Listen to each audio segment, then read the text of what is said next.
आज मैं आपको एक ऐसे दौर में ले चलता हूं जहां हर गली एक कहानी बयां करती है। चंदनगढ़ नामक राज्य की एक रहस्यमयी दास्तान लेकर आया हूं, तो चलिए शुरू करते हैं। चंदनगढ़ में एक बहुत ही धनी व्यापारी रहता था। उसने अपने व्यापार से बहुत सारी धन दौलत एकत्र की थी। उसका एक ही पुत्र था जिसका नाम था आदित्य। वह व्यापारी बहुत ही कंजूस था। वह धन एकत्र करने में विश्वास रखता, न कि खर्च करने में, यानी चमड़ी जाए पर दमड़ी न जाए। इसलिए जब वह मरा तो उसने अपार धन दौलत अपने बेटे के लिए छोड़ी। पर उसके इकलौते बेटे आदित्य का स्वभाव इससे बिल्कुल ही उलटा था। उसने जब पिता का अथाह धन पाया तो दोनों हाथों से खर्च करने लगा। उसने अपने मित्रों को खूब पैसा उधार दिया। फिर उसने अपनी दौलत के दो भाग किए। एक से उसने कई सारे घर खरीदे और उन्हें किराए पर उठा दिया। उस किराए से जो भी धनराशि मिलती थी उसकी जीविका चलाने के लिए काफी थी, और दूसरे हिस्से को उसने पूर्ववत राग रंग और दोस्तों पर लुटाना जारी रखा। उसके यहां हमेशा नाच गाना होता रहता और शराब, नृत्य और मनोरंजन होता रहता।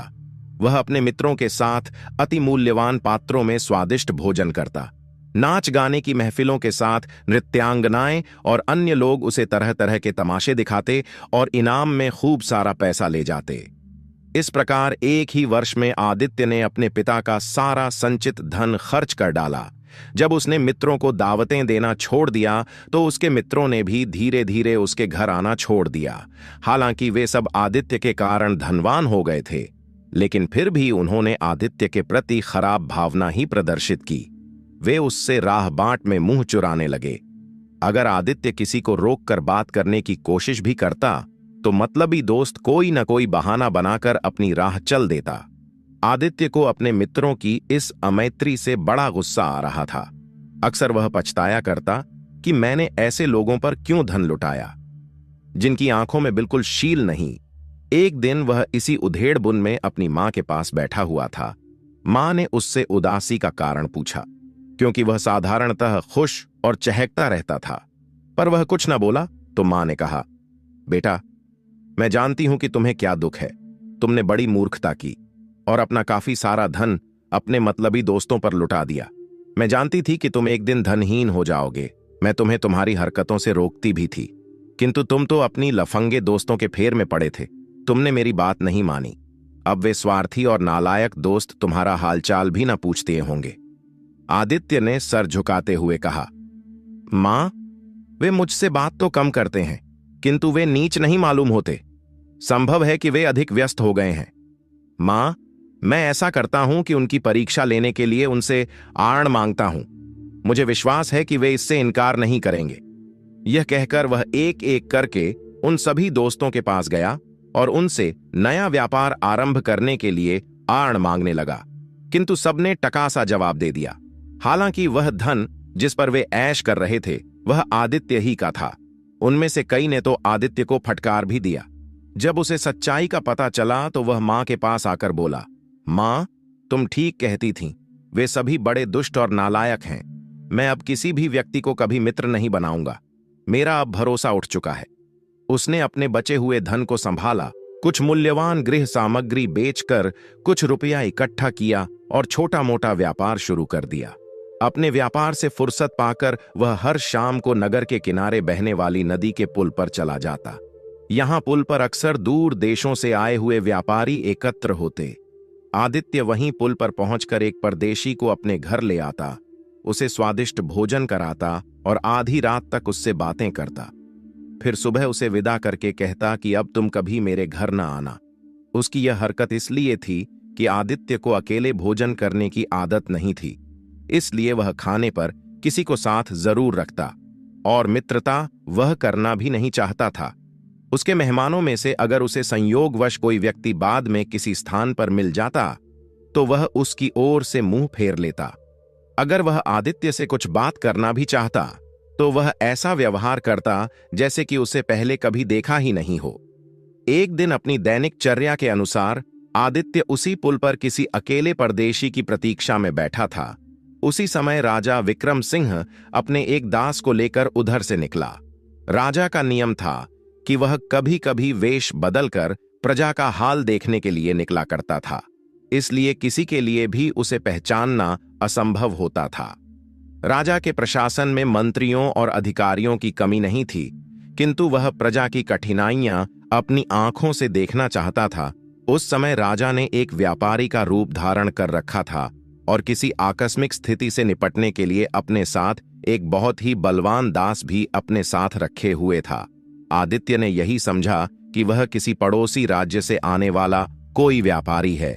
आदित्य उसके समीप गया और प्रणाम करने के बाद उससे कहने लगा, आप परदेशी हैं, मुझ पर इतनी कृपा कीजिए कि मेरी कुटिया पर चलकर रूखा सूखा भोजन कीजिए और रात को मेरी कुटिया विश्राम और शयन भी कीजिए। राजा विक्रम सिंह को बहुत आश्चर्य हुआ कि कोई ऐसा दानवीर भी हो सकता है जो खुद आकर परदेशियों को अपने घर आकर भोजन और शयन करने को कहे। आदित्य का चेहरा मोहरा और बातचीत का ढंग भद्रतापूर्ण था। राजा की इच्छा हुई उसके बारे में विस्तार पूर्वक जानने की, इसलिए उसने आदित्य का निमंत्रण स्वीकार कर लिया। आदित्य उसे अपने घर लेकर चल दिया। आदित्य ने राजा को एक सजे सजाए कमरे में बैठाया। कमरा झाड़ फानूस और सजावट से भरपूर था। आदित्य ने राजा के सामने स्वच्छ और मूल्यवान पात्रों में भांति भांति के स्वादिष्ट व्यंजन लाकर रखे। आदित्य की मां पाक कला में अत्यंत प्रवीण थीं और अपने पुत्र की प्रसन्नता के विचार से खुद ही भोजन बनाती थीं। उन्होंने 3 तरह के व्यंजन परोसे, एक मुर्गे के मांस का, एक कबूतर का मांस और एक शाकाहारी सब्जी। भोजन की मात्रा इतनी अधिक थी कि कई व्यक्ति उससे तृप्त हो सकते थे। आदित्य राजा के सामने बैठकर उसके साथ भोजन करने लगा। राजा ने भोजन चखा तो उसे बहुत ही स्वादिष्ट लगा और उसने भोजन की बड़ी प्रशंसा की। भोजनोपरांत राजा के दास ने जल पात्र लाकर दोनों के हाथ धुलाए। फिर आदित्य की मां ने बादाम और अन्य मेवे से बना स्वादिष्ट हलवा भी भिजवाया। कुछ रात ढलने पर आदित्य शराब की सुराहियां और प्याले लाया। आदित्य ने अपनी मां से कहा कि मेहमान के गुलाम को पेट भर भोजन करा दे। फिर उसने एक प्याला भरकर राजा को दिया और राजा के पीने के बाद प्याले में बची शराब खुद पी गया। राजा ने भी इसके जवाब में ऐसा ही किया। राजा ने आदित्य का शिष्ट व्यवहार देखकर उसका नाम, परिवार आदि पूछा। उसने कहा कि मेरी कथा विचित्र है मित्र। राजा ने उसे अपनी सुनाने पर जोर दिया। आदित्य बोला, मेरा नाम आदित्य है। मेरे स्वर्गीय पिता एक साधारण किंतु खाते पीते व्यापारी थे। उनकी मृत्यु के उपरांत मुझे अपार धन मिला, पर मैंने अपनी नादानियों में अपने पिता के उस धन का अपव्यय कर दिया। मेरे पास कई दुष्ट प्रकृति के लोग मित्र बनकर आ गए और मैंने उन पर अपना सारा धन लुटा डाला। जब मेरे पास कुछ नहीं रहा और उन्होंने देखा कि मैं अंदर से ढोल की तरह खोखला हो गया हूं, तो उन्होंने मेरे घर आना जाना छोड़ दिया। मेरे पास धन की कमी होने लग गई, इसलिए व्यापार करने के लिए मैंने उनसे उधार मांगा, किंतु सभी ने मुझे बेवकूफ बना दिया। मैंने समझ लिया कि यह सभी लोग बड़े ही स्वार्थी और लज्जाहीन हैं। मैंने भी उन मतलबी दोस्तों से संबंध तोड़ लिए और प्रण किया कि अपने शहर चंदनगढ़ के निवासियों से कोई सरोकार नहीं रखूंगा और हर रात एक परदेसी को अपने साथ लाकर भोजन कराऊंगा, उसकी सेवा करूंगा और सवेरे उसे विदा करने के बाद उस व्यक्ति से भी भविष्य में कोई संबंध नहीं रखूंगा। और इसी तरह मैं आज तुम्हें अपने घर लाया हूं। राजा आदित्य की बातों से बहुत खुश हुआ। उसने कहा, भाई, तुमने यह बड़ा अच्छा किया कि ऐसे स्वार्थी और मतलबी मित्रों का साथ छोड़ दिया। अब तुम वास्तव में सुखी जीवन बिता रहे होगे। तुम्हारी यह आदत भी बड़ी अच्छी है कि एक विदेशी को केवल एक रात के लिए मेहमान बनाते हो और फिर उससे कोई संबंध नहीं रखते। सच पूछो तो मुझे तुम्हारे भाग्य पर ईर्ष्या हो रही है। फिर वह काफी देर तक मित्रतापूर्ण बातचीत और हंसी मजाक करते रहे। जब काफी देर हो गई तो राजा ने कहा, मित्र, अब हमें सोना चाहिए, क्योंकि कल मुझे बहुत दूर की यात्रा करनी है। और हां, मैं सुबह तुम्हारे जागने के पहले यहां से चला जाऊंगा, किंतु तुमने बड़ी सुंदरता से मेरा आतिथ्य सत्कार किया है। मैं चाहता हूं कि यदि कभी मौका लगे तो तुम्हारे इस एहसान का बदला कभी जरूर चुकाऊं। मित्र, तुम्हारी कोई इच्छा हो तो बताओ। आदित्य ने कहा, मुझे भगवान ने मेरी जरूरतों से कहीं ज्यादा ही दिया है, इसलिए मेरी कोई इच्छा नहीं और मेरा तुम पर कोई एहसान भी नहीं। क्योंकि परदेशियों का सत्कार करके मुझे ही खुशी मिलती है। मैं तो इसीलिए ऐसा करता हूं, और यह तो तुम्हारी कृपा है कि तुमने मुझे वह खुशी दी है। राजा ने कहा, फिर भी तुम्हारी कोई इच्छा तो होगी ही। आदित्य ने कहा, मेरी इच्छा सुनोगे तो मुझ पर हंसोगे और मुझे पागल समझोगे। राजा ने फिर भी इच्छा बताने के लिए जोर दिया तो आदित्य बोला, तुम जानते ही हो कि चंदगढ़ में हजारों गलियां हैं और प्रत्येक गली में एक या एक से अधिक मंदिर है। हर एक मंदिर में एक पुजारी होता है जो मंदिर की देखभाल करता है। इस गली में भी एक मंदिर और उसका भी एक पुजारी है, पर वह बड़ा ही दुष्ट प्रवृत्ति का आदमी है और मोहल्ले वालों और महिलाओं को तरह तरह से परेशान करके उन्हें कष्ट देने के नए नए उपाय सोचता रहता है। उस पुजारी के 4 साथी भी हैं जो उसकी दुष्टता में पुजारी का साथ देते हैं। वे उस पुजारी के घर में जाकर अपनी दुष्टतापूर्ण योजनाएं बनाते हैं। उन लोगों से सभी को कुछ न कुछ नुकसान पहुंचा है। मुझे भी उनकी वजह से बहुत परेशानी हो रही है। मुझे तो उन लोगों की सूरत देखकर भी घृणा होती है। राजा ने कहा, यह तो तुमने किस्सा बताया, अपनी इच्छा तो नहीं बताई। आदित्य बोला, अगर भगवान अपनी शक्ति से मुझे राजा विक्रम सिंह की तरह गद्दी पर बैठा दे तो मैं इन 5 को यथोचित दंड दूंगा। राजा ने कौतूहल से पूछा, उन्हें क्या दंड दोगे? आदित्य बोला, उस दुष्ट पुजारी को 400 कोड़े और उसके साथियों को 100-100 कोड़े लगवाऊंगा। राजा भी बड़ा मजाकिया था, उसे मजाक का एक मौका मिल गया। राजा ने कहा, मित्र, मैं भी चाहता हूं कि ऐसे दुष्टों को ऐसा ही कठोर दंड मिले। ईश्वर की लीला अपरंपार है, इसलिए कुछ असंभव नहीं। मैं प्रार्थना करूंगा कि तुम्हारी इच्छा पूरी हो और तुम 5 दुष्टों को यथोचित दंड दे सको। मैं तो एक व्यापारी मात्र हूं और वह भी परदेशी। मुझे अधिकार होता तो मैं उन लोगों को तुम्हारे हाथ से दंड दिलवाता। आदित्य ने कहा, तुम मुझे पागल समझकर मेरा मजाक तो नहीं उड़ा रहे? भला मुझे ऐसा अधिकार कैसे मिल सकता है? राजा ने कहा, मैं मजाक नहीं उड़ा रहा, और फिर तुम्हारे जैसे उदार और शिष्ट व्यक्ति का कैसे मजाक उड़ाऊंगा जिसने मेरा ऐसा सत्कार किया है। अगर राजा को भी तुम्हारी बात मालूम चले तो निश्चित ही वह भी तुम्हारी बात का समर्थन अवश्य करेगा। फिर राजा ने कहा, मित्र, अब सोना चाहिए क्योंकि बहुत रात हो गई है। आदित्य बोला, ठीक है, पर यह थोड़ी सी शराब बची रह गई है, क्यों ना हम लोग उसे खत्म कर दें और फिर सोने के लिए जाइए। हां, एक बात फिर से ध्यान दिलानी है, सुबह जब तुम्हारी आंख खुले तो मुझसे विदा ली बगैर चले जाना और जाते हुए दरवाजा बंद कर जाना। राजा ने मुस्कुराते हुए कहा, बिल्कुल, मैं इस बात का ध्यान रखूंगा, लेकिन तुम्हें भी मेरी एक बात माननी होगी। अभी तक तुमने प्याले भर भर कर मुझे शराब पिलाई है और यह बाकी बची शराब मैं तुम्हें पिलाऊंगा। आदित्य ने मान लिया। राजा ने एक प्याला खुद पिया, फिर एक प्याला भरकर आदित्य को दिया और आदित्य की नजरें बचाते हुए उस शराब में बेहोशी की दवा जिसे वह अपने साथ लाया था मिला दी। बेहोशी की दवा बहुत तेज थी, उसने फौरन अपना असर दिखाया। आदित्य खाली प्याला भी बड़ी कठिनाई से जमीन पर रख पाया कि उसका सिर घुटनों में जा लगा। राजा आदित्य को देखकर खूब हंसा। फिर राजा ने इशारे से अपने दास को बुलाया। वह भोजन करके आज्ञा की प्रतीक्षा में तैयार खड़ा था। राजा ने कहा, इस आदमी को उठाकर कंधे पर रख कर ले और यहां से चलो और इस मकान को अच्छी तरह पहचान लो। जब मैं आदेश दूं तो महल से इस आदमी को इसी तरह लाकर इसी जगह छोड़ जाना। दास ने आसानी से आदित्य को अपने कंधे पर लाद लिया और राजा ने चलते समय मकान का दरवाजा बंद कर दिया। महल में जा राजा अपने दास को लेकर एक चोर दरवाजे से अंदर पहुंचा। वहां 20 दास दासियां राजा के शयन कक्ष के बाहर उसकी प्रतीक्षा कर रहे थे।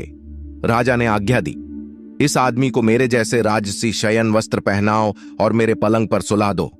तुम सब लोग रात भर जागते रहो।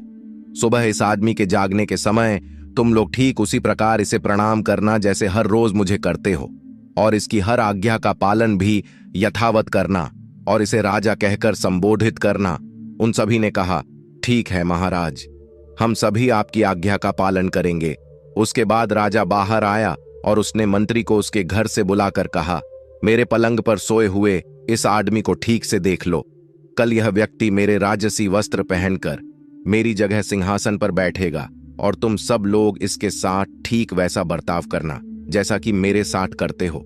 मेरे कोष से जो कुछ इनाम वगैरह किसी को दिलाए तो फौरन दे देना, और इसी तरह जो वह व्यक्ति किसी को भी दंड दिलवाए वह भी उसकी इच्छानुसार अवश्य देना। सवेरे सभी दरबारी इसका स्वागत ऐसे ही करें जैसा कि मेरा करते हैं। फिर उसने महल के प्रबंधक को भी आदेश दिया कि हर सुबह जिस तरह मुझे पूजा करने के लिए जगाया करते हो वैसे ही इसे भी जगाया करना, और अन्य व्यवहार भी ऐसे ही करना। यह आदेश देकर राजा बगल के एक कमरे में जाकर सो रहा। सुबह राजा जल्दी ही जाग गया और पर्दे के पीछे छुपकर देखने लगा कि आदित्य क्या करता है और क्या बोलता है। उधर राजा के आदेशानुसार सारे कर्मचारी और दास दासियां राजा के शयन कक्ष में आदित्य की सेवा के लिए एकत्र थे। जब जगाने का समय हुआ तो एक दास ने, जो आदित्य के सिरहाने खड़ा हुआ था, उसकी नाक के नीचे सिरके में भीगा हुआ स्पंज रखा। सिरके की तेज गंध से आदित्य को छींक आई और उसने खखार कर बलगम निकालना चाहा, तो एक दासी ने आगे बढ़कर उसे एक सोने के उगाल दान में ले लिया।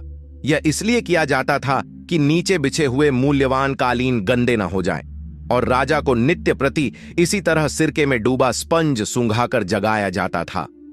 आदित्य ने आंखें खोलीं तो देखा कि अत्यंत सुसज्जित शयन कक्ष, पर्दे लगे थे और जिसकी दीवारों और छत पर रंग बिरंगी सुंदर चित्रकारी की हुई थी। उसने यह भी देखा कि अति सुंदर नवयौवना बहुत सी दासियां कक्ष में हाथ जोड़कर खड़ी हुई थीं। किसी के हाथ में उगालदान है, किसी के हाथ में मोरछल, कईयों के हाथों में वाद्य यंत्र थे। महलों की रखवाली करने वाले किन्नर भी सुनहरी पोशाक पहने हाथ जोड़कर खड़े हुए थे। उसने अपने पलंग के लिहाफ और चादर को भी देखा कि वे गुलाबी रंग के खास मखमली कपड़े के बने हुए थे और उनमें हीरे मोती की झालरें लटक रही थीं। इसी प्रकार शाही पलंग, जो कि सोने की बनी हुई और बहुमूल्य रत्नों से जड़ित थी, पास ही एक तिपाई पर राजा का ताज रखा हुआ था। यह देखकर आदित्य ने सोचा कि यह सब कुछ वास्तविक नहीं हो सकता। उसने सोचा, गत रात्रि को मैंने राजा होने की बात कही थी, शायद इसीलिए मुझे स्वप्न में यह सब चीजें दिखाई दे रही हैं। यह सोचकर वह फिर आंखें बंद करके सोने का प्रयत्न करने लगा। यह देखकर एक सेवक पास आया और हाथ जोड़कर बोला, हे दीनबंधु, कृपा सिंधु, प्रजावत्सल महाराज, यह समय सोने का नहीं है, सूर्योदय होने ही वाला है। कृपा करके शैया त्याग करें और सर्वशक्तिमान परमेश्वर की आराधना के लिए तैयार हो जाएं। आदित्य को यह सुनकर बहुत आश्चर्य हुआ, किंतु उसने अब भी इसे स्वप्न ही समझा और एक बार खोलकर फिर से अपनी आंखें बंद कर लीं। सेवक ने फिर से प्रार्थना की, सरकार, सुबह हो गई है और आपके पूजा करने का समय भी हो गया है। अब तुरंत शैया त्याग करें, वरना आपकी पूजा करने का समय निकल जाएगा और आपको पश्चाताप होगा। अब आदित्य को विश्वास हो गया कि यह स्वप्न नहीं है। स्वप्न इतनी देर तक ठहरा नहीं करता। उसने आंख खोलकर देखा तो सुबह का उजाला फैल रहा था। उसे दिन के प्रकाश में भी वही चीजें दिखाई दीं जो कुछ देर पहले दीपकों के प्रकाश में देखी थीं। वह पलंग से उठ गया और बड़ा प्रसन्न हुआ, क्योंकि उसे विश्वास हो गया था कि भगवान ने उसकी सुन ली है और राजा का पद उसे प्रदान कर दिया है। उधर पर्दे के पीछे बैठा हुआ राजा विक्रम सिंह उसकी दशा का आनंद ले रहा था। इतने में एक दासी ने सामने आकर उसके पांव चूमे और गाने बजाने वाली दासियों ने मधुर संगीत छेड़ दिया। संगीत की लहरियों ने उसे आत्मविस्मृत कर दिया और वह सोचने लगा कि यह सब हो क्या रहा है। उसने अपनी आंखों पर हथेलियां रख लीं और सोचने लगा कि यह सुनहरे वस्त्र पहने हुए दास और यह मनमोहिनी नवयौवना दासियां और यह मधुर संगीत क्या है, और वह आखिर कहां से आ गया? यह भी स्वप्न तो नहीं है। यह सोचकर वह अपनी आंखों पर हथेलियां रगड़ने लगा। इतने में गेरुए वस्त्र पहने एक पुजारी आया और सिर झुकाकर बोला, सरकार, क्या कारण है कि आज आपने ईश्वर की आराधना भी नहीं की? क्या रात को आपकी नींद में कोई बाधा उत्पन्न हुई है, या फिर भगवान न करे आपका शरीर कुछ अस्वस्थ है? सरकार, अब उठकर नित्य कर्म करें और फिर दरबार में पदार्पण करें। दरबार में सभी दरबारी और प्रजा आपकी राह देख रहे हैं। उस पुजारी की बातें सुनकर आदित्य को कुछ विश्वास हुआ कि मैं जाग रहा हूं और यह मैं कोई सपना नहीं देख रहा हूं, किंतु उसकी समझ में अब भी नहीं आया कि अचानक ही मुझे राजा पद कैसे प्राप्त हो गया। उसने पुजारी से पूछा, तुमने यह बातें किस आदमी से कही हैं? किसे तुम बादशाह और राजा कह रहे हो? मैंने तो तुम्हें कभी नहीं देखा। तुमने शायद किसी और के धोखे में मुझे राजा समझ लिया है। पुजारी ने कहा, पृथ्वीपालक, आप यह सब क्या कह रहे हैं? क्या आप अपने इस सेवक की परीक्षा ले रहे हैं? क्या आप ही राजा नहीं हैं? और क्या आपके इस राज्य चंदनगढ़ में आपका आदेश नहीं माना जाता? महाराज, आपकी कृपा हम सब पर यूं ही बनी रहे। जान पड़ता है आपने जरूर रात में कोई दुःस्वप्न देखा है। पुजारी की यह बातें सुनकर आदित्य जोर से हंसने लगा। हंसते हंसते वह लोटपोट हो गया। राजा को भी जोरों की हंसी आई और वह ठट्ठा मारकर हंसने वाला ही था कि उसने यह सोचकर अपनी हंसी दबा ली कि कहीं आदित्य आवाज न पहचान जाए। आदित्य बहुत देर तक हंसता रहा। फिर वह उठ बैठा और एक लड़के को, जिसका रंग तवे की तरह काला था, उसे बुलाकर पूछने लगा, ये लड़के, तू सच सच बता, मैं कौन हूं? उस लड़के ने हाथ जोड़ते हुए झुककर मासूमियत से जवाब दिया, हुजूर, आप राजा हैं। आदित्य ने कहा, तू तो बड़ा झूठा है, इसी कारण तेरा रंग काले कुत्ते जैसा हो गया है। लड़के ने कहा, सरकार, विश्वास कीजिए कि मैं झूठ नहीं बोल रहा हूं, आप वास्तव में राजा हैं। आदित्य की समझ में अब भी नहीं आ रहा था कि यह सब लोग क्या कह रहे हैं। उसे फिर भी स्वप्न देखने का संदेह हो रहा था। उसने पास खड़ी हुई एक दासी से कहा, अपना हाथ बढ़ाकर मेरा हाथ अपने हाथ में ले और दांतों से मेरी उंगली काट। दासी तो यह जानती ही थी कि राजा छुपकर सारा दृश्य देख रहा है। वह दासी आगे बढ़ी और उसने आदित्य की उंगली का पोर धीमे से दांत के तले दबाया। कष्ट हुआ तो आदित्य ने अपना हाथ खींच लिया और कहा, हे भगवान, मैं रातों रात ही किस तरह से राजा बन गया। फिर उसने एक बार और दासी से पूछा, तुझे भगवान की सौगंध है, बिल्कुल सच कहना, क्या मैं वास्तव में तेरा स्वामी और राजा हूं? दासी ने कहा, निस्संदेह आप हमारे स्वामी और राजा हैं। जब आदित्य उठने लगा तो एक दास ने उसको सहारा दिया। जब वह खड़ा हुआ तो सारे महल में जय घोष होने लगी और सारे दास और दासियों ने आगे बढ़कर हाथ जोड़े और प्रार्थना की कि भगवान आज दिन भर आप पर कृपा करें और आपको प्रसन्न रखें। आदित्य अपना सिर खुजलाते हुए सोचता रहा कि पता नहीं क्या बात है, कल तक मैं आदित्य था, आज राजा कैसे बन गया?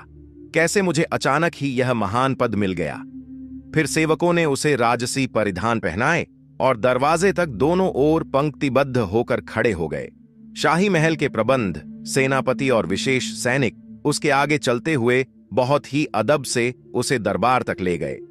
आदित्य दरबार के कक्ष के अंदर जाकर राजा के सिंहासन के समीप इस प्रतीक्षा में खड़ा हो गया कि उसे सिंहासन पर चढ़ाया जाए। दो बड़े सरदारों ने उसकी बांह पकड़कर सहारा दिया और उसे राजगद्दी पर बैठा दिया। वह ज्यों ही सिंहासन पर बैठा कि चारों ओर से सलामती की आवाजें उठने लगीं। आदित्य जयघोष सुनकर बड़ा प्रसन्न हुआ। उसने अपने दाएं बाएं निगाह डाली तो देखा कि राज्य के बड़े बड़े सरदार सिर झुकाए और अपने हाथ बांधे खड़े हैं। उसने एक एक करके सारे सरदारों का अभिवादन स्वीकार किया। फिर राज्य का मंत्री, जो सिंहासन के पीछे खड़ा था और दरबार का इंतजाम देख रहा था, आदित्य के सामने आया और उसे झुककर प्रणाम करके राजा के लिए प्रार्थना करने लगा। भगवान आपको लाखों बरस की उम्र दे और सदैव अपनी कृपा आपके ऊपर बनाए रखें। भगवान करे कि आपके मित्र और शुभचिंतक सुखी और आपके शत्रु परास्त रहें। यह सब देखकर आदित्य को पूर्ण विश्वास हो गया कि मैं स्वप्न नहीं देख रहा हूं और मैं वास्तव में राजा बन गया हूं। फिर मंत्री ने आदित्य से कहा, महाराज, महल के बाहर सेना पंक्तिबद्ध होकर खड़ी है, आप रोज की तरह उसका निरीक्षण कर लें।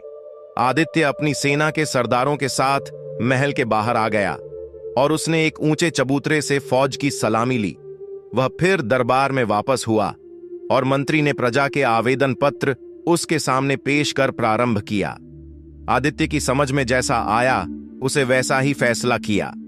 फिर मंत्री ने राज्य के समाचार सुनाने शुरू किए। अभी यह समाचार पूरे भी नहीं हुए थे कि आदित्य ने शहर के कोतवाल को बुलवाया। वह आया तो उसे अपने घर की गली का नाम बताकर कहा, तुम सिपाहियों को लेकर वहां जाओ और उस गली में बने मंदिर में एक दुष्ट पुजारी रहता है, उसके तलवे ऊपर करके उन पर 400 डंडे लगवाओ और उसके 4 साथियों को 100-100 कोड़े लगवाओ और उसके बाद उन सभी को ऊंट पर पीछे की ओर मुंह करवाकर नगर भर में जुलूस निकलवाओ और ऐलान कराते जाओ कि जो लोग भी दुष्टता करेंगे और अनावश्यक लोगों को परेशान करने का काम करेंगे, उनका यही परिणाम होगा। और इस प्रक्रिया के बाद पुजारी सहित उन 5 आदमियों को नगर से हमेशा के लिए निष्कासित कर दिया जाए। कोतवाल ने जाकर चुपके से अपने राजा विक्रम सिंह से पूछा तो उन्होंने इसकी अनुमति दे दी, क्योंकि उसे आदित्य पहले से ही उन सभी की दुष्टों की बातें बता चुका था। कोतवाल यह आदेश पाकर आदित्य की गली में गया और दरबार में आकर सूचना दी, महाराज, मैंने आपके दिए हुए आदेश को पूरा कर दिया है। आदित्य ने मुस्कुराकर उससे कहा, हम तुम्हारी मुस्तैदी से बहुत खुश हुए। राजा पर्दे के पीछे बैठा हुआ यह सब देख रहा था और इस तमाशे का खूब आनंद ले रहा था। इसके बाद आदित्य ने आज्ञा दी, खजाने से 1000 सोने के सिक्के निकाल लिए जाएं और उसी गली में जिसमें वह पुजारी रहता था, उसी गली में रहने वाले व्यक्ति आदित्य की मां को यह सिक्के उपहार में भेंट कर दिए जाएं। जब सैनिक सोने के सिक्के लेकर आदित्य की मां के पास पहुंचे तो उस बेचारी को कुछ जानकारी थी नहीं। वह धन पाकर बड़ी प्रसन्न हुई और सोचने लगी कि आखिर राजा ने मुझ पर ऐसी कृपा क्यों की। पर उस बेचारी की कुछ भी समझा में नहीं आया और आदित्य के बारे में उसने सोच लिया था कि कहीं घूमने फिरने या फिर अपने व्यापार के सिलसिले में कहीं बाहर निकल गया होगा। जब आदित्य राजकाज से निवृत्त हुआ तो सारे दरबारी और सरदार उसे प्रणाम करके विदा हो गए और उसके पास केवल मंत्री और प्रबंधक, सेनापति और सलाहकार ही रह गए। फिर मंत्री की सहायता से आदित्य सिंहासन से नीचे उतरा और उसी भवन की ओर जाने लगा जहां से वह दरबार में आया था। रास्ते में आदित्य को बाथरूम जाने की जरूरत पड़ी तो सेवक ने उसके लिए शाही शौचालय खोल दिया। वह न केवल अति स्वच्छ था, अपितु उसमें मखमल का फर्श बिछा हुआ था। बाथरूम के अंदर जाने से पहले उसके एक अंगरक्षक ने सोने की चप्पलें दी, जिसे पहनकर राजा को बाथरूम जाना होता था। आदित्य ने वैसा ही किया और उन सोने की चप्पलों का उपयोग करने के बाद उन सोने की चप्पलों को अपनी डीली आस्तीन में रख लिया। इस बात पर मंत्री और सेनापति को बड़ी हंसी आई, किंतु राजा के भय से अपनी हंसी को दबा गए। मंत्री ने कहा, सरकार, आपको शायद याद नहीं रहा, यह चप्पलें शौचालय में पहनकर जाने के लिए ही होती है। यह सुनकर उसने चप्पलें रख दी और अपना जूता पहन लिया। शौचालय से निकलने पर सेवक उसे भोजन के कक्ष में ले गया। उसके पहुंचते ही वहां का द्वार खोल दिया गया और सेवक गण गाने वालियों को बुलाने चले गए। जब वह भोजन करने को तैयार हुआ तो गाने वालियों ने मधुर स्वर में गाना बजाना शुरू कर दिया। आदित्य को यह सब देखकर अति प्रसन्नता हुई और वह फिर से सोचने लगा कि मैं कहीं स्वप्न तो नहीं देख रहा। फिर उसने कहा कि यह स्वप्न नहीं हो सकता, स्वप्न इतना लंबा नहीं होता। मुझे अभी तक यह वहम था कि मैं राजा नहीं हूं, कोई और हूं, किंतु वास्तविकता यह है कि मैं ही राजा हूं, क्योंकि मैंने दंड और दान के जो आदेश दिए उन सब पर कार्य हो चुका है। उस स्थान पर ढेर सारे सोने चांदी के बर्तन थे और 7 सुंदर दासियां उसके समीप गाना बजाना कर रही थीं। छत में अति सुंदर 7 झाड़ लगे थे जिनमें कपूर की बनी मोमबत्तियां जल रही थीं।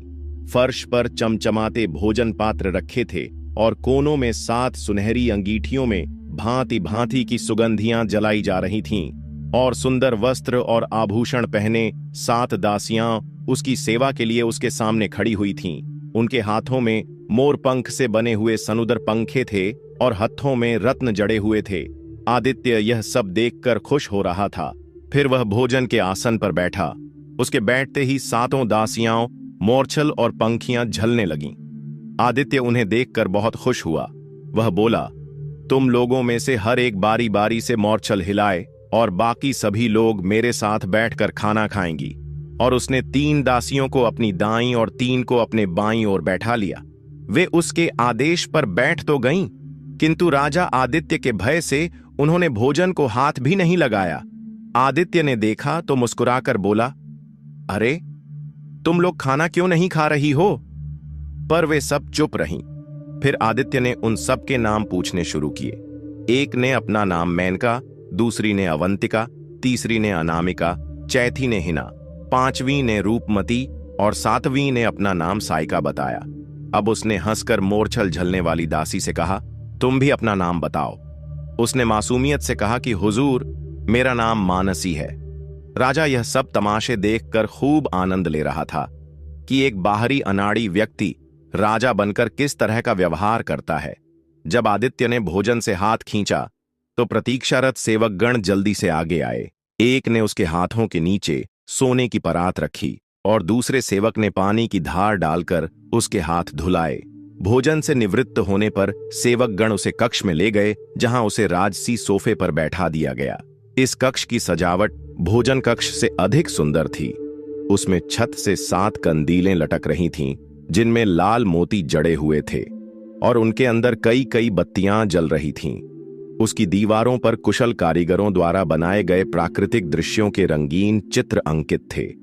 उनके नीचे सूखे मेवों और ताजे फलों की 7 चांदी की टोकरियां लगी हुई थीं। वहां पर भी आभूषणों से सुसज्जित 7 दासियां खड़ी हुई थीं और वह सभी अद्वितीय सुंदरी थीं। आदित्य उन पर भी मोहित सा हो गया और सबसे उनके नाम पूछने लगा और अपने हाथों से उन्हें मेवे खिलाने लगा। फिर सेवक उसे तीसरे कक्ष में ले गया। वहां पर 7 समूह गाने वालियों के थे। यह गायिकाएं पिछली सभी गायिकाओं से अधिक कुशल और सुरीली थीं। उनके अलावा 7 अति सुंदर दासियां 7 पात्र लिए खड़ी थीं, जिनमें तरह तरह के शरबत भरे हुए थे। वहां उसके जाते ही गाना बजाना शुरू हुआ। उसने थोड़ा थोड़ा शरबत छककर दासियों से कहा कि तुम्हें जो शरबत पसंद हो वह पी लो। उसने इन दासियों से भी नाम पूछे और उनके बताने पर खूब खुश हुआ। वह बहुत देर तक उनसे हास परिहास भी करता रहा। राजा भी छुपे छुपे उसकी सारी हरकतें देखता रहा और मजे लेता रहा। सूर्यास्त होने पर एक खास सेवक आदित्य को चौथे कमरे में ले गया। वह भी वैसा ही सजा हुआ था जैसे अन्य कमरे थे, बल्कि उनसे भी कुछ अधिक ही सजा हुआ था। इसमें हीरों जड़े 7 फानूस थे, जिनमें कपूर की बनी मोमबत्तियां जल रही थीं और यह मोमबत्तियां इतनी अधिक थीं कि कमरे में दिन जैसी रोशनी हो रही थी। कमरे के बाहरी दालान में गायिकाओं और वादिकाओं के 7 समूह बैठे हुए थे और अपनी अपनी कला का वे सभी प्रदर्शन कर रही थीं। वास्तव में वे अपनी अपनी कलाओं में इतनी पारंगत थीं कि संसार में शायद ही कोई कलाकार उनकी स्पर्धा करने के योग्य हो।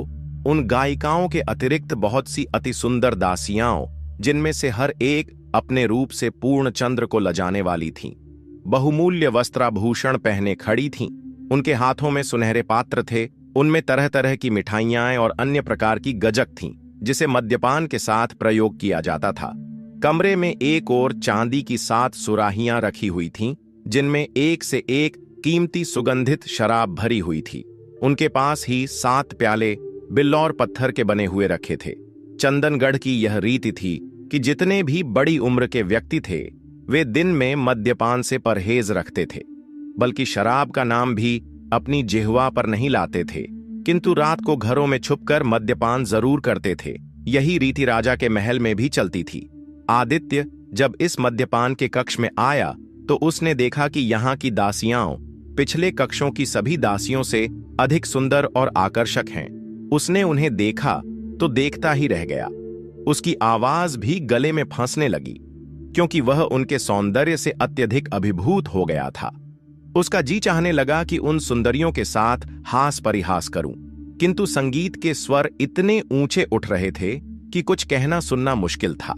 अतएव उसने ताली बजाई, जिसका अर्थ था कि संगीत को बंद कर दिया जाए। अतएव संगीत बंद कर दिया गया। आदित्य ने अपने पास खड़ी हुई एक दासी का हाथ पकड़कर अपने समीप बिठाया और पूछा, तुम्हारा नाम क्या है? उसने कहा, मेरा नाम माला है। आदित्य बोला, जिसने तुम्हारा नाम रखा है उसने नाम रखने में कंजूसी की है। वास्तविकता यह है कि तुम्हारी दंत पंक्ति हीरे की माला की तरह चमकती है। मैं सोचकर कोई इससे अच्छा तुम्हारा नाम रखूंगा। अब तुम अपने कोमल हाथों से मुझे मद्य का एक प्याला पिला दो, ताकि मैं तुम्हारे मुख की ओर देखता हुआ आनंद से उसे पी सकूं। माला ने तुरंत ही स्वच्छ और सुगंधित मदिरा से भरकर एक प्याला आदित्य को दिया, जिसे उसने तुरंत ही खाली कर दिया। फिर आदित्य ने उससे कहा, एक प्याला शराब तुम भी पियो। माला ने उसके आदेश पर एक प्याला मदिरा भरकर पी ली। शराब पीकर माला ने एक अति नवीन राग बांसुरी पर गाया। इस राग को सुनकर आदित्य झूमने ही लगा। इसके बाद आदित्य ने अपने हाथ से उसे एक फल खिलाया और दूसरी दासी को अपने पास बिठाकर उससे उसका भी नाम पूछा। उसने कहा, मेरा नाम चंद्रमुखी है। आदित्य बोला, तुम्हारा भी नाम इससे अधिक सुंदर होना चाहिए था, क्योंकि तुम्हारी आंखें चंद्रमा से भी अधिक प्रकाशवान हैं। उसने उसके हाथ से भी एक शराब पी और उसे भी पीने को कहा और उसे भी फल खिलाए। इसी प्रकार उसने 7 दासियों के हाथों से मदिरा पी और उन्हें भी पिलाई। अधिक मदिरा पीने के कारण उसे काफी नशा हो गया और धीरे धीरे उसकी आंखें बंद होने लगीं। अब पर्दे के पीछे छुपे हुए राजा ने माला नाम की दासी को इशारा किया। दासी ने एक प्याला शराब का भरा और उसमें बेहोशी की दवा डालकर आदित्य के सामने लाई और बोली, हुजूर, अब इस रात का आखिरी जाम मेरे हाथों से पिए। इसके बाद मैं एक राग सुनाऊंगी। वह राग मैंने आज सुबह ही बनाया है और अभी तक किसी और ने उसे नहीं सुना है। आदित्य ने एक ही सांस में सारा प्याला पी लिया। दासी ने बांसुरी लेकर वह राग बजाया जिसे उसने नवीनतम राग कहा था। आदित्य को वह राग बहुत पसंद आया और उससे दोबारा सुनाने को कहा। जब दासी ने दोबारा वह राग सुनाया तो आदित्य ने चाहा कि उसकी प्रशंसा करे, किंतु उस पर बेहोशी की दवा का पूरा असर हो चुका था, इसलिए उसके मुंह से आवाज न निकल सकी और वह मुंह खोलकर ही रह गया। उसकी आंखें बंद हो गईं और उसके हाथ पांव ऐसे डीले हो गए जैसे किसी गश खाए हुए आदमी के हो जाते हैं। उसके हाथ से मद्यपान गिरने लगा, जिसे एक दासी ने दौड़कर संभाल लिया। आदित्य बेहोश हो गया तो राजा विक्रम सिंह पर्दे के पीछे से निकल आया।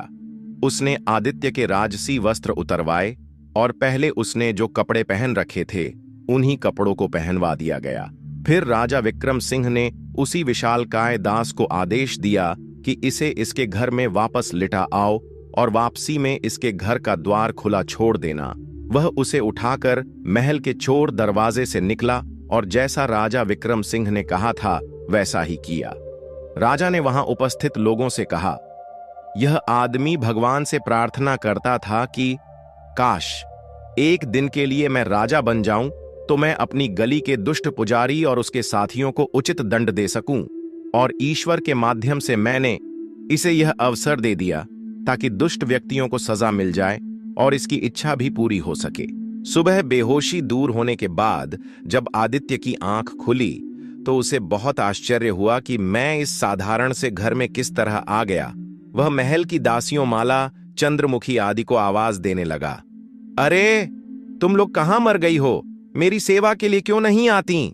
जब कोई न बोला तो वह और भी जोर जोर से आवाज में उन्हें बुलाने लगा और नाराज होकर अनाप शनाप बकने लगा। उसकी मां यह चीख पुकार सुनकर दौड़ी आई और उसे कहने लगी, अरे बेटे, तुझे क्या हो गया है? तू किस पर बिगड़ रहा है? आदित्य ने बड़े घमंड से उसकी तरफ देखा और कहा, श्रीमती जी, आप किसे अपना बेटा कह रही हैं? मां ने कहा, तू ही मेरा बेटा आदित्य है, और किस आदमी को मैं बेटा कहूंगी? 24 घंटे गायब क्या रहा? तू तो अपनी मां को भी भूल गया। आदित्य ने सोचते हुए कहा, देवी जी, जरूर तुम्हें कुछ भ्रम हुआ है। मैं आदित्य नहीं हूं, मैं तो चंदनगढ़ का राजा हूं। उसकी मां ने परेशान होते हुए कहा, हाय हाय मेरे बेटे, तुम ये कैसी बहकी बहकी बातें कर रहे हो? तुम आदित्य नहीं हो। आदित्य बोला, देवी जी, तुम तो बकवास किए ही चली जा रही हो, देख नहीं रही हो। मैं तुम्हारा राजा हूं और तुम मुझे अपना बेटा समझती हो। धीरे बोलो बेटे, इतनी बड़ी बात मुंह से नहीं निकालते। चंदनगढ़ के लोग तुम्हें पागल समझेंगे और तुम्हारी पिटाई कर देंगे। आदित्य ने कहा, तुम कैसी बातें कर रही हो? पहले मुझे अपना बेटा बनाया और अब कह रही हो कि मैं पागल हूं। अरे मैं पागल नहीं हूं, मैं अपने पूरे होशो हवास में हूं।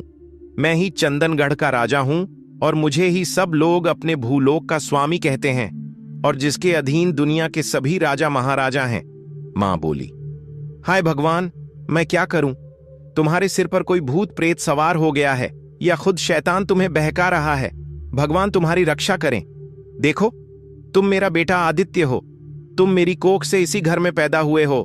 यहां की हर एक चीज को देखो और पहचानो। इसी घर पर तुम्हारा राज है, सारी दुनिया पर नहीं। राजा का पद तुम्हें न मिला है और ना ही कभी मिल सकता है। यह सुनकर आदित्य कुछ देर माथे पर हाथ धरकर सोचता रहा। जैसे कि कोई भूली हुई बात याद कर रहा हो। फिर धीरे धीरे बड़बड़ाने लगा। हो सकता है कि इस बुढ़िया की बात ठीक हो, यही मेरी माता हो और मैं राजा न होकर आदित्य ही हूं। फिर चौंक कर कहने लगा, नहीं नहीं, यह नहीं हो सकता। न जाने मेरे मन में यह तुच्छ विचार कैसे आ गया। उसकी मां ने सोचा कि शायद इसने कोई दुःस्वप्न देखा है जिससे अभी तक अच्छी तरह जाग नहीं सका है। उसने प्यार से पूछा, बेटे, क्या तुमने रात को कोई स्वप्न देखा है जो ऐसी बातें कर रहे हो? आदित्य ने डांट कर कहा, बुढ़िया, जबान संभाल कर बात करो। क्या तेरा दिमाग फिर गया है कि राजा को अपना बेटा बना रही हो और बकवास करती ही जा रही हो? इसके अलावा राजा की शान में गुस्ताखी भी करती जा रही हो। बुढ़िया ने दुखी होकर कहा, बेटा, भगवान के लिए ऐसी बातें न करो। क्या तुमने अपनी गली के पुजारी और उसके साथियों का हाल नहीं सुना कि उन्हें कैसी कड़ी सजा दी गई? उस दुष्ट पुजारी को 400 कोड़े लगे और उसके 4 साथियों को 100 और फिर उन सबको पीछे की ओर मुंह करके ऊंट पर बिठाकर शहर में घुमाया गया और उसके बाद उन सबको शहर से निकाल दिया गया। कहीं ऐसा न हो कि राजा के पास तुम्हारी यह बातें कोई पहुंचा दे और तुम्हारा भी वही हाल हो। आदित्य ने कहा, तुम्हारी इस बात से और भी साबित हो गया कि मैं ही राजा हूं, मैं तुम्हारा पुत्र नहीं हूं। कल दिन में मैंने ही आज्ञा दी थी कि दुष्ट पुजारी और उसके साथियों को वही दंड दिया जाए जिसका तुमने अभी उल्लेख किया है। कोतवाल ने मेरे ही आदेश पर उन 5 दुष्टों को दंड दिया था और मुझे आकर बताया था कि उन सबको सजा दे दी गई। आदित्य की मां को बड़ी चिंता हुई कि इसे क्या हो गया कि पुजारी की सजा की बात सुनकर यह और जोरों से कहने लगा कि मैं ही राजा हूं। उसने फिर कहा, बेटा, सोच समझ कर बात करो। तुम्हारी बातों को अगर कोई सुनेगा तो तुम्हें क्या कहेगा? आदित्य को अब बड़ा क्रोध चढ़ा। वह बोला, देख मक्कार बुढ़िया, मैंने तेरी बदतमीजी बहुत सह ली। अब अपनी जबान बंद कर ले, वरना मैं उठकर तुझे इतना मारूंगा कि सारी जिंदगी याद करेगी। मैं राजा हूं और राजा ही रहूंगा। अब तेरी जबान से एक बार भी नहीं निकलना चाहिए कि मैं तेरा बेटा हूं। उसकी मां यह देखकर रोने लगी कि मेरे बेट का पागलपन तो बढ़ता ही जा रहा है। आदित्य को यह देखकर और गुस्सा आ गया। वह अपने बिस्तर से उठा और उसने हाथों में एक छड़ी ले ली और बुढ़िया से घुड़क कर कहने लगा, बोल, अब क्या कहती है? मैं कौन हूं, राजा या तेरा बेटा? उसने कातर दृष्टि से देखकर कहा, तुम मेरे बेटे हो, राजा कैसे हो जाओगे? तुम आदित्य हो, तुम्हें मैंने जन्म दिया है और दूध पिलाया है। राजा के पद पर तो सिर्फ विक्रम सिंह हैं, जिनकी हम दोनों और दूसरे लोग प्रजा हैं। वे सारे राजाओं के सर्वे सर्वा हैं। अभी कल ही उन्होंने कृपा करके मेरे पास 1000 सोने के सिक्के भी भिजवाए हैं। सोने के सिक्कों के नाम पर आदित्य को राजा होने का और भी अधिक निश्चय हो गया। उसने अपनी मां से कहा, धूर्त स्त्री, तू बड़ी कृतज्ञ है। कल मैंने ही अपने मंत्री के हाथ तेरे पास 1000 सोने के सिक्के भिजवाए थे और आज तू बेटा बनाकर मुझ पर ही कब्जा करना चाहती है। तेरी इस धृष्टता का दंड तुझे मिलना ही चाहिए। यह कहकर उसने मां का हाथ पकड़ा और डपट कर पूछा, मैं कौन हूं? उसने फिर से कहा, तू मेरा बेटा है। आदित्य ने उसे एक छड़ी जमाई। वह इसी तरह बार बार पूछता और जब बुढ़िया उसे बेटा बताती तो उसे छुड़ी मारता। बुढ़िया के चिल्लाने से पड़ोसी घर में आ गए और उसके हाथ से छड़ी छीन कर कहने लगे, तुम्हें क्या हो गया है आदित्य? कोई अपनी मां को ऐसे मारता है? आदित्य ने लाल आंखें करके उन्हें देखा और कहा, तुम क्या बक रहे हो? आदित्य कौन है? पड़ोसी यह सुनकर परेशान हुए और बोले, तुम ही हो आदित्य, और कौन होगा? हम तुम्हारे पड़ोसी हैं। यह तुम्हारा घर है और यह तुम्हें जन्म देने वाली यह तुम्हारी मां है। आदित्य जोर से चीखा, बकवास बंद करो तुम लोग। मैं इस बूढ़ी स्त्री को जानता भी नहीं, मैं तुम्हें भी नहीं जानता। मैं तो इस राज्य का राजा हूं। राजा के भी कहीं पड़ोसी होते हैं। पड़ोसियों ने समझ लिया कि अब यह पागल हो गया है और इससे अधिक बातचीत की तो यह हमसे भी मारपीट करेगा। उनमें से एक व्यक्ति उस क्षेत्र के दारोगा को जानता था और दौड़कर उसे बुला लाया। आदित्य ने दारोगा से डांट डपट की तो उसने उसे 2-4 चाबुक जड़ दिए और जब आदित्य भागने लगा तो उसे सिपाहियों ने पकड़ लिया। पुलिस वाले उसके हाथों में हथकड़ी और गले में जंजीर डालकर ले चले। रास्ते में सिपाही उसे घूंसों और थप्पड़ों से मारते जाते थे। जैसे पागल आदमियों को काबू में रखने के लिए किया जाता है। बेचारा आदित्य हैरान था कि मेरा मस्तिष्क तो ठीक है, यह लोग मुझसे पागलों जैसा व्यवहार क्यों कर रहे हैं। फिर भी उसकी समझ में कुछ न आया। दारोगा ने उसे हवालात में बंद कर दिया। रोजाना 40-50 कोड़े उस पर पड़ते। 3 सप्ताह तक उसे इसी हालत में रखा गया। दारोगा रोज उससे पूछता कि तू कौन है, और वह जब आदित्य स्वयं को राजा बताता तो उस पर कोड़े पड़ते। उसकी मां रोज हवालात में जाकर देखती और उसकी दशा पर आंसू बहाती। आदित्य दिनों दिन सूखता जा रहा था। रात दिन उसे मार और अपमान से शारीरिक और मानसिक कष्ट सहना पड़ता। उसकी पीठ और बाजुओं पर मार के कारण काले नीले निशान पड़ गए थे और जगह जगह से खाल भी उधड़ गई थी। वह बराबर रोता रहता था, लेकिन उसकी मां की हिम्मत उससे बात करने की नहीं होती थी कि कहीं उसका पागलपन बढ़ न जाए। जब आदित्य ने चुप रहना शुरू किया तो उसकी मां ने सोचा कि इससे बात करूं, शायद वह कुछ संभल गया हो। उधर वह बराबर सोचता था कि मैं किस बात को सपना समझूं और किसे सच। वह सोचने लगा था कि महल और दरबार की सारी बातें स्वप्न ही होंगी। स्वप्न की बात न होती तो इतने दिन मेरी यह दुर्दशा क्यों होती, और मेरे 1000 आवाज देने पर भी मेरी दासियां और दास क्यों ना आते। साथ ही वह यह भी सोचता कि अगर वह सब सचमुच सपना था तो मेरी आज्ञा से मंत्री ने मेरी मां को सोने के सिक्के क्यों दिए और कोतवाल ने पुजारी और उसके साथियों को दंड क्यों दिया। वह बहुत सोचता कि असलियत क्या है। उसकी समझ में कुछ नहीं आता, किंतु इस द्विविधा का परिणाम यह हुआ कि उसने स्वयं को राजा कहना छोड़ दिया। ऐसे ही जब एक दिन उसकी मां उसे देखने आई तो उसने मां को बड़े विनयपूर्वक प्रणाम किया। मां यह देखकर खुश हुई और बोली, बेटा, अब तुम्हारा क्या हाल है? वह निराधार विचार जिसने तुम्हारी यह दशा करवाई अब भी तुम्हारे मन में है या नहीं? आदित्य ने पैर पकड़ते हुए कहा, अम्मा, जो भी अपराध और जो कुछ धृष्टता मुझसे हुई उसके लिए मुझे क्षमा कर दो। पड़ोसियों से जो दुर्व्यवहार मैंने किया उसके लिए उनसे क्षमा चाहता हूं, और यह बात उन्हें बता देना, मैं राजा तो बिल्कुल भी नहीं हूं, मैं तो आदित्य हूं। तुम मेरी मां हो और मैं तुम्हारा बेटा हूं। आदित्य की मां यह सुनकर बहुत प्रसन्न हुई। उसने समझा कि बेटे का दिमाग ठीक हो गया है। वह कहने लगी, मेरे विचार से उस परदेशी के कारण यह सब हुआ जिसे तुम आखिरी बार घर पर लेकर आए थे।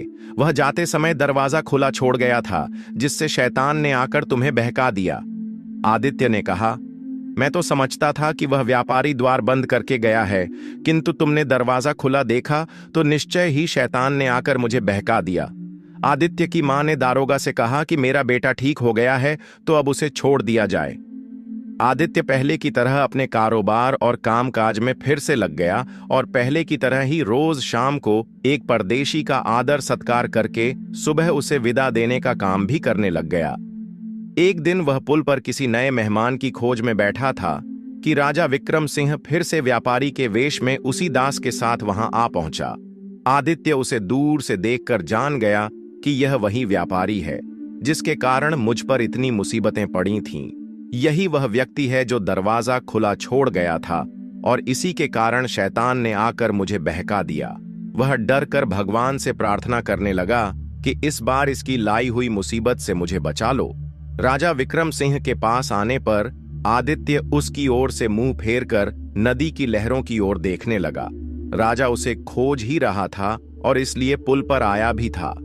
राजा विक्रम सिंह का इरादा था कि एक बार फिर से उसे अपने महल में ले जाकर पहले की तरह तमाशा देखे। उसे जासूसों से यह भी मालूम हो गया था कि 3 सप्ताह तक आदित्य को हवालात में खूब मार पड़ी है और राजा उसके कष्टों का यथोचित प्रायश्चित भी करना चाहता था। इसलिए राजा विक्रम सिंह आगे बढ़ा और आदित्य के पास जाकर खड़ा हो गया और बोला, प्रणाम भाई साहब। आदित्य ने अभद्र होकर कहा, भाड़ में जाए तुम्हारा प्रणाम, तुम अपनी राह चलो, क्यों मुझे परेशान कर रहे हो? राजा ने कहा, तुमने मुझे नहीं पहचाना? लगभग महीना भर ही हुआ है कि तुमने अपने घर ले जाकर मेरा खूब आदर सत्कार किया था। आदित्य ने अनजान बनते हुए कहा, मुझे कुछ भी याद नहीं कि कब तुम मेरे घर आए थे, मैं तो तुम्हें जानता नहीं भी, अपनी राह चले जाओ। राजा ने समझा कि शायद यह इसलिए ऐसा व्यवहार कर रहा है कि एक व्यक्ति को एक ही बार ले जाने की प्रतिज्ञा कर चुका है। राजा ने कहा, आश्चर्य है कि तुम मुझे इतनी जल्दी भूल गए। ऐसा मालूम होता है कि तुम पर इस बीच कुछ ऐसी विपत्ति पड़ी कि तुम बहुत उद्विग्न हो गए हो। अगर तुम मुझसे अपनी मुश्किल कहो तो हो सकता है कि मैं उसमें तुम्हारी सहायता कर सकूं। आदित्य ने कहा, क्या सहायता करोगे? राजा ने आगे बढ़कर उसे गले लगा लिया और कहा, भाई, अगर मेरी वजह से तुम्हें कोई कष्ट हुआ तो मैं तुमसे उसके लिए क्षमा चाहता हूं। तुम्हें शिकायत है तो आज रात मैं तुम्हारे घर जरूर ठहरूंगा और तुम्हारी बात सुनकर तुम्हारी शिकायत दूर करने की जरूर कोशिश करूंगा।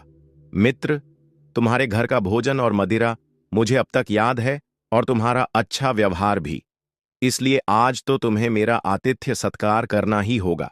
आदित्य ने कहा, भाई, मैंने पहले भी कहा और बार बार कहूंगा कि तुम चले जाओ। तुम अपना यह मायाजाल कहीं और फैलाओ।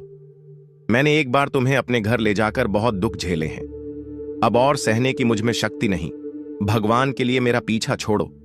राजा ने उसे दोबारा गले लगाया और कहा, बड़े अफसोस की बात है कि तुम मुझसे नाराज हुए चले जा रहे हो और इसका कारण भी नहीं बताते। तुम मुझे बताओ तो कि आखिर मेरे कारण तुम पर कौन सी मुसीबत आ पड़ी। मैं वादा करता हूं कि तुम्हें उसका पूरा बदला दूंगा। आदित्य बेचारा राजा की बातों में आ गया। उसने राजा को पास बिठा लिया। उसने विस्तार पूर्वक राजमहल का हाल कह सुनाया। राजा तो यह सब कुछ खुद ही अपनी आंखों से सब देख चुका था। मजे लेकर सब सुनता रहा। आदित्य ने वह सारा वर्णन करके कहा, यह सपना मेरे मन में ऐसा समा गया है कि मैं खुद को राजा समझने लगा और इसके कारण लोगों से मुझे घोर अपमान सहना पड़ा और मैंने बड़ी मार खाई। उससे भी अधिक खेद मुझे इस बात का है कि मैंने उस मूर्खता में अपनी मां पर हाथ उठाया। मैंने उसे गालियां भी दीं और पड़ोसियों को भी भला बुरा कहा, और यह सब इसलिए हुआ कि तुमने मेरी बात नहीं मानी और जाते समय द्वार बंद नहीं किया, जिससे शैतान ने मुझे बहका दिया। राजा को तो सब मालूम ही था। वह आदित्य की बातें सुनकर जोरों से हंसने लगा। आदित्य और बिगड़ा और बोला, मैंने तो समझा था कि तुम्हें अपने काम पर पछतावा होगा, लेकिन तुम हंस रहे हो। तुम्हें मेरी बात का विश्वास नहीं है। यह कहकर उसने अपना कुर्ता उतार दिया। राजा ने काले निशान देखे तो बड़ी सहानुभूति प्रकट की और एक बार फिर उसे गले लगाकर कहा, भाई, मुझे तुम्हारी बात पर पूरा विश्वास हो गया है और तुम्हारी दुर्दशा पर मुझे बड़ा खेद है। मैं अपनी गलती मानता हूं और उसका बदला भी दूंगा, लेकिन आज मैं तुम्हारा मेहमान अवश्य बनूंगा। यद्यपि आदित्य ने किसी व्यक्ति की दोबारा अभ्यर्थना न करने का प्रण किया था और इस आदमी के कारण उस पर घोर कष्ट भी पड़ा था, तथापि वह इस प्रकार पीछे पड़ा कि आदित्य इनकार न कर सका और उसे लेकर अपने घर में आ गया। रास्ते में राजा ने कहा, तुम मुझ पर विश्वास रखो कि हर हाल में तुम्हारी भलाई की बात करूंगा। मैं तुम्हारा हित चिंतक हूं और तुम्हें मुझ पर किसी तरह का संदेह नहीं करना चाहिए। आदित्य ने कहा, चलो, मान लिया, किंतु आज के बाद तुम कभी मेरे यहां आतिथ्य सत्कार की आशा न रखना। तुम्हारे कारण जो दुख मुझ पर पड़े हैं उन्हें जिंदगी पर भूल पाना मेरे लिए संभव नहीं है। राजा ने मुस्कुराकर कहा, भाई, बड़े अड़ियल आदमी हो। मैं इतनी देर से तुम्हारी दोस्ती का दम भर रहा हूं और तुम्हें है कि विश्वास ही नहीं होता, लेकिन मैं तुम्हें विश्वास दिलाकर ही रहूंगा। वे लोग बातें करते करते आदित्य के घर पहुंच गए। आदित्य की मां ने रोज की तरह भोजन का प्रबंध कर रखा था। खाने के बाद आदित्य की मां ने फल, शराब, मेवे आदि भेजे और वह अपनी कोठरी में जाकर सो गई। राजा और आदित्य ने खूब शराब पी। जब आदित्य को नशा चढ़ गया तो राजा ने उससे पूछा, भाई, तुम्हें कभी किसी से प्रेम हुआ है?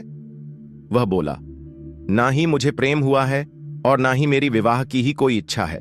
मैं तो केवल इतना चाहता हूं कि अपने दोस्तों के साथ अच्छी शराब पीऊं और खूब गप्पे लड़ाऊं। फिर कुछ याद करते हुए उसने कहा, हां, एक सुंदरी को जरूर चाहता हूं जिसने उस राजा बनने वाले सपने में मेरे साथ बैठकर मद्यपान किया था। किंतु भाई, वैसी स्त्री राजमहल ही में मिल सकती है, और फिर यह सब स्वप्न ही की तो बातें हैं। कौन सचमुच की ऐसी स्त्री होगी? अब उसने शराब का प्याला भरकर राजा को दिया। आज रात का अंतिम प्याला मेरे हाथ से पियो। राजा उसे पी गया। फिर उसने वह रस्मी तौर पर अपनी ओर से अंतिम प्याला आदित्य को दिया, लेकिन पहले की तरह फिर से उसमें बेहोशी की दवा डाल दी और प्याला उसे देकर कहा, लो, यह प्याला पियो और सपने वाली महलों की सुंदरी का ध्यान करते हुए सो जाओ। आदित्य ने मुस्कुराकर प्याला लिया और पी गया और कुछ क्षणों में वह बेहोश होकर गिर गया। राजा ने अपने बलिष्ठ दास को संकेत किया और वह आदित्य को अपने कंधे पर डालकर ले चला। राजा भी बाद में निकला और उसने अब की बार जाते समय द्वार बंद कर दिया।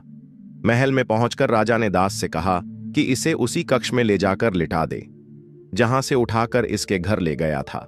फिर सेवकों से कहा कि इसके वस्त्र उतारकर पहले की ही तरह इसे मेरे कपड़े पहना दो। राजा रात को एक कमरे में जाकर सो गया और सुबह होते ही आदित्य के कमरे के पास छुप कर बैठ गया ताकि फिर से उसका तमाशा देखकर आनंद ले सके। जब आदित्य पर से बेहोशी की दवा का असर हटा और उसकी नींद खुली तो वह फिर भौचक्का रह गया। उसने देखा कि वह न केवल अपना पुराना राजमहल वाला सपना देख रहा है बल्कि वहां की हर चीज बिल्कुल वैसी ही रखी है जैसी उसने पहले देखी थी। यहां तक कि सोने का उगालदान भी वहीं रखा हुआ था। उसकी आंख खुलते ही वहां उपस्थित गायिकाओं ने सुर मिलाए और साजों पर गाना शुरू कर दिया। उसने यह भी देखा कि उसके चारों ओर सेवक और सेविकाएं खड़ी हुई हैं और उसके आदेश की प्रतीक्षा कर रहे हैं। उसने दालान पर हर तरफ नजर दौड़ाई और पहचान गया कि पिछली बार भी सपने में यही दालान देखी थी। फिर राजा आदित्य के इशारे पर गाना बंद किया गया क्योंकि वह आदित्य की बातें सुनना और उसकी हरकतें देखना चाहता था। आदित्य ने स्वप्न से जागने के लिए दांत से अपनी उंगली काटी और कहने लगा, अजीब मुसीबत है, मैं वही सपना फिर देख रहा हूं जो मैंने पिछली बार देखा था और जिसके कारण हवालात में इतनी मार भी पड़ी। कल मैंने जिसे मेहमान बनाया था उसने फिर से बदमाशी की। उसी के कारण पिछली बार मैंने वह सपना देखा जिससे महीना भर मेरी दुर्दशा होती रही। इस बार मैंने उसे समझाया भी था कि जाते समय दरवाजा ठीक से जरूर बंद कर जाना, किंतु लगता है कि वह दुष्ट फिर से दरवाजा खोल कर चला गया, जिससे मुझे शैतान ने बहका दिया और मुझे फिर से वैसा ही सपना दिखाई दे रहा है जिससे मैं स्वयं को राजा समझूं और दोबारा अपमान सहन करूं। हे भगवान, मुझे शैतान के जाल से बचा ले। यह कहकर उसने अपनी आंखें बंद कर लीं और बहुत देर तक लेटा रहा ताकि सपना समाप्त हो जाए। किंतु जब फिर से आंखें खोलीं तो सभी वस्तुएं यथावत ही दिखीं। उसने फिर से आंखें बंद कर लीं और भगवान से प्रार्थना करने लगा कि मुझे शैतान के माया जाल से बचा ले। वह शायद इसी तरह पड़ा रहता, किंतु राजा के इशारे से उसे दास दासियों ने चैन न लेने दिया। चंद्रमुखी नामक एक सुंदर दासी, जिसे पहले भी आदित्य ने बहुत पसंद किया था, उसके निकट आकर बैठ गई और बोली, ऐ सारी दुनिया के मालिक, दासी का अपराध क्षमा हो। मेरी प्रार्थना है कि आप निद्रा त्याग करें। यह समय सोने के लिए नहीं है, सूरज निकल आया है। आदित्य ने डांटकर कहा, भाग जा शैतान यहां से। दासी का रूप धरकर आया है और मुझे राजा कहकर बहका रहा है। चंद्रमुखी प्यार से बोली, यह क्या कह रहे हैं सरकार? आप राजा नहीं तो कौन है? आप ही सारे संसार के स्वामी हैं और मैं आपकी एक तुच्छ दासी। लगता है आपने रात में कोई दूह स्वप्न देखा है। महाराज, आप आंखें खोलें, आपका भ्रम दूर हो जाएगा। रात को आप बहुत देर से सोए और हमने आपके शयन में विघ्न डालना उचित न समझा। इसी बीच आपने सपना देखा होगा। आदित्य ने आंख खोली तो सारी दासियों को फिर मौजूद पाया। इस बार वे उसके अति निकट आ खड़ी हुईं। फिर चंद्रमुखी कहने लगी, हुजूर, यह समय आपके जागने का है। देखिए, उजाला हो गया है। आदित्य ने आंखें मलकर कहा, तुम मुझे राजा क्यों कह रही हो? मैं अच्छी तरह जानता हूं कि मैं राजा नहीं हूं, मैं आदित्य हूं। चंद्रमुखी अपनी हंसी दबाते हुए बोली, महाराज, हम लोग किसी भी आदित्य को नहीं जानते। हम तो केवल आपको जानते हैं, जो हमारे स्वामी और इस धरती के राजा और पालन करता हैं। और आप यह न कहें कि मैं राजा नहीं हूं। आदित्य ने चारों ओर नजरें दौड़ाई और बोला, हे भगवान, इस सपने की तो सभी चीजें जैसी की तैसी दिखाई दे रही हैं। क्या फिर तेरी यही मर्जी है कि यह स्वप्न मेरा दिमाग फेर दे और मैं पहले जैसे दुख उठाऊं और मार खाऊं? राजा को यह सब सुनकर बड़ी हंसी आ रही थी, किंतु उसने हंसी पर काबू रखा। आदित्य यह सब कहकर फिर आंखें बंद करके लेट गया। चंद्रमुखी फिर बोली, सरकार, इस दासी ने 2 बार आपसे निवेदन किया कि आप शैया को छोड़ें। समय गुजर रहा है। सारे दरबारी और सरदार आपके स्वागत के लिए खड़े हैं। आपका ही तो आदेश है कि आपको सूर्योदय के पहले जरूर जगा दिया जाए। फिर उसके इशारे से दोनों ओर दो दो दासियों ने उसके बाजू पकड़कर उसे उठा दिया और उसे लाकर सोफे पर बैठा दिया और स्वयं उसके सामने आकर्षक नृत्य और गान करने लगीं। साथ ही चारों ओर से कुशलवादकों ने बाजे बजाने शुरू कर दिए। आदित्य यह सब देखकर सोचने लगा कि कहीं सचमुच तो ऐसा नहीं कि मैं वास्तविक राजा हूं और मैंने हवालात में बंद होने और मार खाने का सपना ही देखा हो। वह इस बात को पूछना चाहता था, किंतु गाने बजाने का बहुत शोर हो रहा था। उसने हाथ के इशारे से नाच गाना रोका और अपने आगे नाचती हुई दासी माला को पास बुलाकर पूछा, तू सच बता कि मैं कौन हूं? वह बोली, महाराज, आप बार बार हमारी परीक्षा क्यों ले रहे हैं? आप निसंदेह हमारे राजा हैं। आप कुछ अधिक सोए रहे और आपने कोई सपना देखा है। कल ही आपने 5 आदमियों को सजा दिलाई और एक वृद्धा के पास अशर्फियां भेजीं। फिर आप भोजन कक्ष में गए और अमुक अमुक वस्तु का स्वाद लिया। फिर आपने फल खाए और हम लोगों के हाथों से मद्यपान किया और हमारा गाना सुनते हुए अपने पलंग पर सो गए। सुबह आप बहुत देर से उठे। वहां खड़े अन्य दासियों और दासों ने भी माला की बात का समर्थन किया और सब के सब कहने लगे, अब आप उठें और तैयार हो महाराज, दरबार का समय हो रहा है। आदित्य ने दासियों से कहा, तुम सब झूठी और मक्कार हो।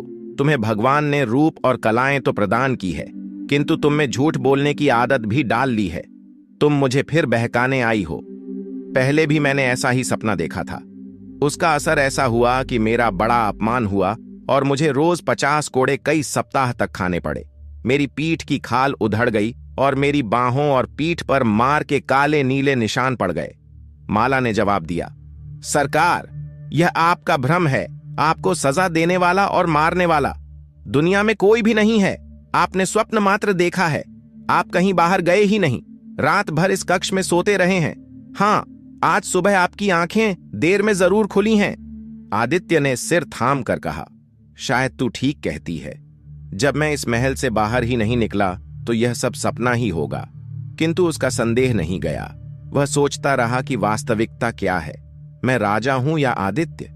मैं मार खाने को सपना समझूं या इस सब को जो मैं देख रहा हूं? फिर उसने ऊपर के कपड़े उतारे और अपनी बाहों पर पड़े मार के निशान देखे। उसने दासियों को यह निशान दिखाकर कहा, धूर तो देखो, कहीं सोए हुए आदमी के बदन पर ऐसे मार के निशान पड़ते हैं जिन्हें दबाने से दर्द भी हो रहा हो।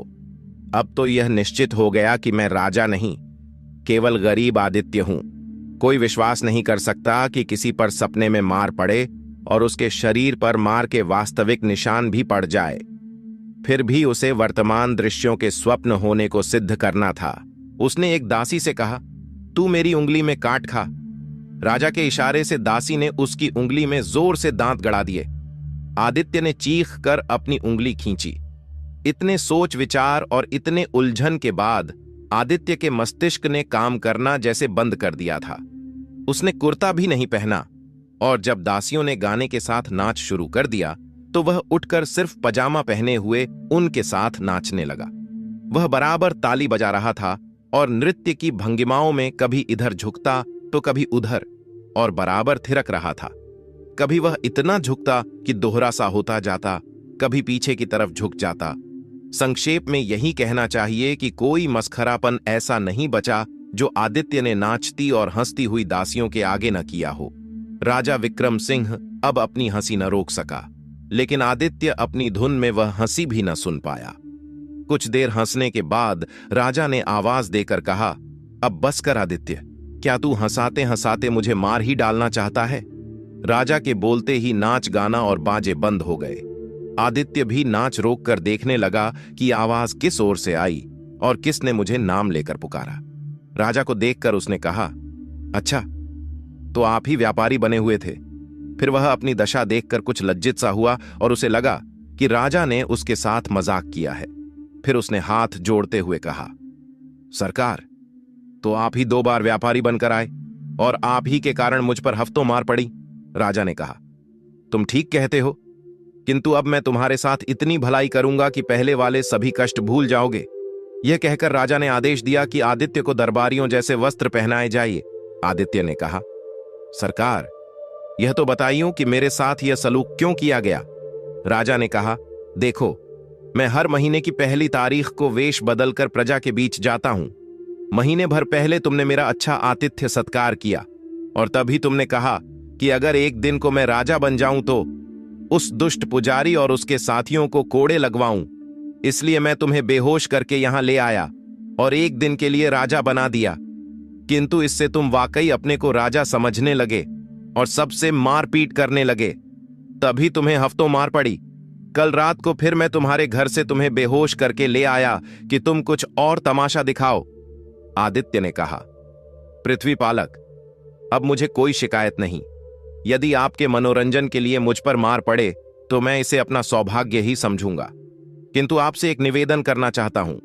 मुझे अनुमति दीजिए कि मैं आपका सेवक बनकर रहूं और हमेशा मुझे आपके पास आने की अनुमति हो। राजा ने कहा, मैंने तुम्हारी प्रार्थना स्वीकार कर ली। तुम जब चाहो मेरे पास आ सकते हो, तुम्हें कोई नहीं रोकेगा। यह कहकर राजा ने उसे दरबार की बड़ी नौकरी दे दी और उसका मासिक वेतन 1000 सोने के सिक्के कर दिए। जब राजा दरबार को गया तो आदित्य अपनी मां के पास गया। उसने बताया कि मैंने पहले भी कोई स्वप्न नहीं देखा था, बल्कि राजा ने अपने मनोरंजन के लिए मेरे साथ यह किया और अब 1000 सोने के सिक्के की तनख्वाह पर मुझे अपना दरबारी बनाया लिया है। यह समाचार उसके पड़ोस ही में नहीं, सारे नगर में फैल गया। उस दिन से आदित्य रोज दरबार में जाया करता और अपनी बकवास और मस्खरेपन से राजा का जी बहलाया करता। एक दिन राजा ने उसे महल में जाकर रानी से भी मिलाया और फिर वह जल्द ही रानी का भी चहेता बन गया। रानी के पास अक्सर आने जाने लगा। एक दिन रानी ने राजा विक्रम से कहा, यह अक्सर चंद्रमुखी नाम की दासी को बड़े प्यार से देखा करता है और उसकी नजरों से भी ऐसा लगता है कि चंद्रमुखी भी इसे पसंद करती है। आप कहें तो दोनों का मन देखकर विवाह करवा दिया जाए। राजा ने कहा, यह तो तुमने मेरे मन की बात कह दी। मैंने इससे वादा भी किया था कि तुम्हें मनचाही स्त्री से विवाह करा दूंगा, किंतु अभी तक यह न जान पाया कि इसे कौन सी स्त्री पसंद है। और जल्द ही आदित्य का विवाह चंद्रमुखी से कर दिया गया। चंद्रमुखी रानी की बहुत ही प्रिय दासी थी, इसलिए उसने खूब दहेज और सामान के साथ ही भव्यता के साथ विवाह संपन्न करा दिया। राजा ने भी आदित्य की शादी पर खूब धूमधाम की। आदित्य अपनी पत्नी को राजा के दिए हुए तोहफे के मकान में ले गया। दोनों ने कई रोज तक वहां अपने तौर पर खूब जश्न किया। फिर दोनों पति पत्नी आराम से रहने लगे। वे सिर्फ उसी समय एक दूसरे से अलग होते जब आदित्य दरबार में जाता और चंद्रमुखी रानी के पास चली जाती। इसके बाद वह दोनों अपनी जिंदगी हंसी खुशी और आराम से बिताने लग गए। तो दोस्ताने कैसी लगी आज की यह कहानी? अगर आपको कहानी पसंद आई हो तो कमेंट बॉक्स में राधे राधे लिखना न भूलें और हमारे चैनल को लाइक, सब्सक्राइब और दूसरों को शेयर जरूर करें। आपका धन्यवाद। राधे राधे।